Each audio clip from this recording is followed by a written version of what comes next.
Revelation 9, the 5 fallen angels of the 5th and 6th trumpet that are mentioned are the 5 fallen angels from Enoch 8-10. Azazel is the destroyer or Abaddon, Semjaza, Barakijal, Amaros, and Kokebal Tamiel are the 5 who taught the 5 subjects in Genesis 6.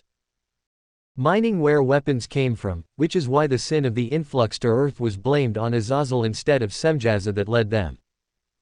The rest is black magic or poison, white magic, the solution to the black magic, or medicine, astronomy and astrology.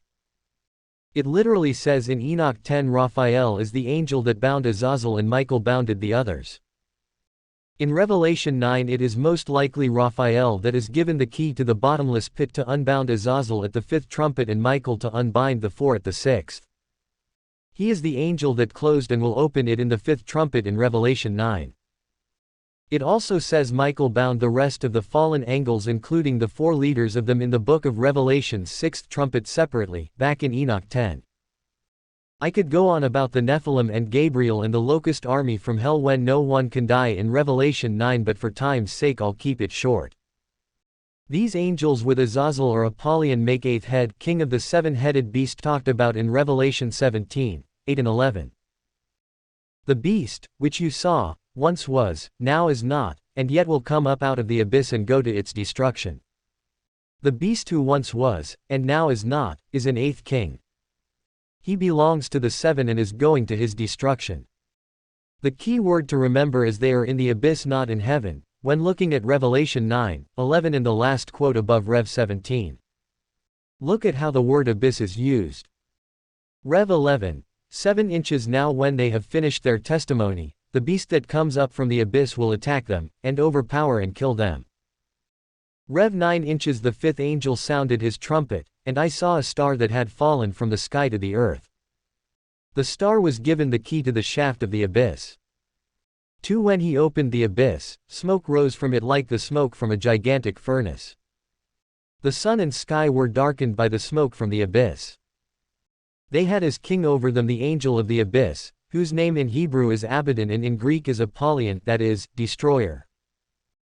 And compare it to Enoch 8 and 10 using only those chapters in the 2nd section of the Watcher's book.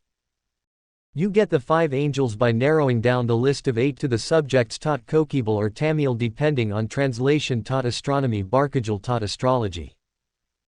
And then potion and medicine or the cutting of roots, enchantments or black magic is Semjaza, and the medicine or white magic or the solution to the enchantments is Amarouse.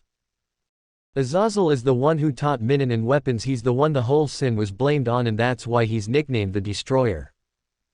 The rest of the angels fall under these categories in the early chapters of the Watcher's book section 2 in the 1 Enoch library. We have to use the canon to measure the outside works or apocrypha because 1 Enoch especially was corrupted or interpolated, so the early chapters of the Watcher's book is all that's needed to use from that library. The other 7 heads you can find from Daniel. Besides Babylon, Persia, Greece and Rome, the other 2 preceding kingdoms are Egypt and Assyria, which ruled over the faith and persecuted Israel. The 7th head is most likely a Neoplatonic, Hermetic, Gnostic, Druze, Nicolaitan, synchronized religion much like Herod was under Rome. The occult's Lord Matria, that is the reincarnated Christ, and every other religious leader.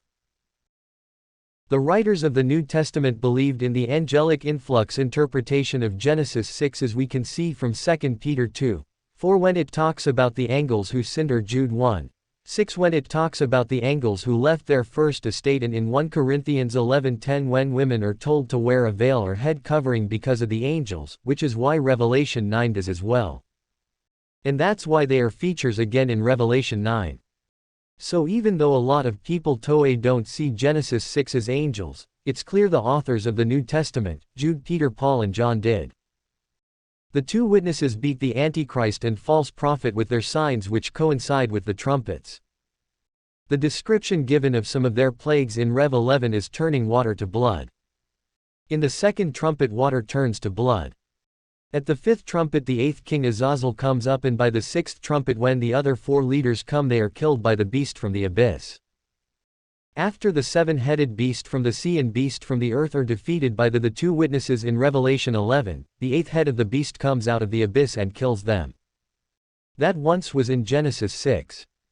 Is not now because they were confined to the abyss. 2 Peter 2, 4 and Jude 1, 6 and Enoch 8 and 10. And yet will be after the two witnesses finish their testimony against the seven-headed beast from the sea and beast from the earth. The eighth head are the angels from the fifth and sixth trumpet, in Revelation 9. Azazel, who taught warfare through mining, is the angel of the fifth trumpet. The sixth trumpet angels are the other four chiefs of fallen angels that taught civilization basically in the first city after Eden, in the city of Enoch. Using Charles' version of Enoch 8 and 10, their names are Amaros, Semjaza, Kokebel, Tamiel, and Barikijel. There were only 5 subjects taught: mining, astrology, astronomy, and black and white magic. And these are the chiefs of those angels who taught these subjects mentioned in Enoch 8. This is during the time of Genesis 5 and 6, who taught certain leaders of that city such as Tubal-Cain, in the city of Enoch in the land of Nod during the Atlantean days of Methuselah before the flood, when everyone lived as long as they will in the millennium according to Isaiah 65:20. The days of Atlantis. Never again will there be in it an infant who lives but a few days, or an old man who does not live out his years. The one who dies at 100 will be thought a mere child. The one who fails to reach 100 will be considered accursed. This is the time of the second advent, before Judgment Day. At Revelation 20, before the restoration of Eden, which is heaven on earth described in Revelation 22, which happens after Judgment Day.